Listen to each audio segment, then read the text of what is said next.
Ladies and gentlemen, good morning and greetings from Brussels. I am very happy to have the chance to share a few words with you, and I'm here to answer the question from the EU perspective about what the future of sustainable energy security looks like. First, the future looks like landing on net zero by the middle of this century. And as you know, one of the most important steps on that journey is reducing our emissions by more than half in the next decade. That is our ambition, and we are bringing it to life through our EU laws. With a Fit for 55 package, we are aligning the two with a number of proposals, from the energy performance of buildings to decarbonized gas markets, and from boosting energy efficiency to reducing methane emissions. But Fit for 55 is not the end of our work. In many ways, it is the beginning. We know that the unsustainable products each of us use every single day waste a huge amount of energy. So you'll see in the coming months a proposal to reverse this trend. It will help us to better inform and empower consumers, for instance, through labeling or eco-design. Second, the future looks like a Europe playing a leading role in the global hydrogen market. Again, in line with our goals, our main focus is, of course, renewable hydrogen.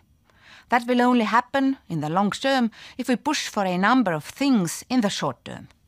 Integrating hydrogen into the existing grid, enabling the right dedicated infrastructure, accelerating renewable electricity, promoting the trade of hydrogen beyond EU borders, and setting and meeting technical standards on emissions and sustainability.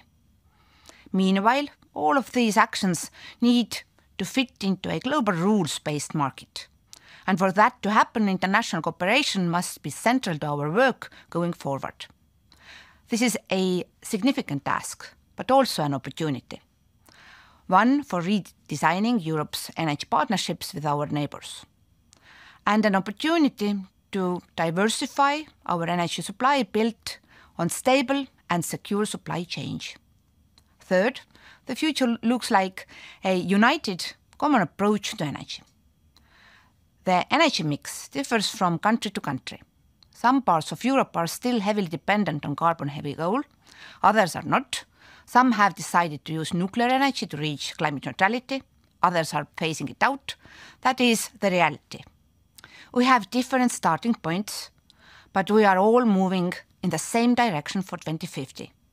And if we want to help every member state, regardless of where they are on that journey, we need to help guide investment towards climate-positive projects across the board. This is the goal of the EU taxonomy. We need to accelerate the switch from higher to lower emitting sources. This is about moving towards cleaner energy system together. Fourth, and finally, in order to reach the future I have described, we need to overcome the challenges of the present. We find ourselves in a moment where surging energy prices are hurting households and businesses, especially the most vulnerable.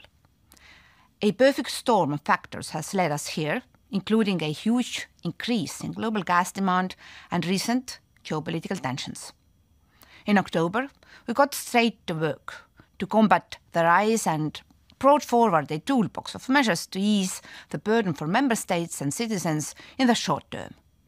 Knowing that a secure and resilient energy system can prevent any future shocks, our toolbox also had medium and longer term measures, most of which the Commission has already acted on.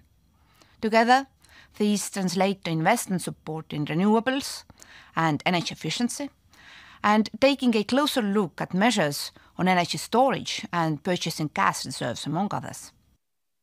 Ladies and gentlemen, to wrap up, I'll say that all of our efforts, past, present and future, go towards building sustainable energy security. Local green energy means, by default, more independence than reliance on fossil imports. Each one of the aspects I have mentioned today will be necessary to create the strong, secure and resilient energy system of the future we all hope for. Thank you for listening. I hope my remarks have given you some food for thought for your discussion now.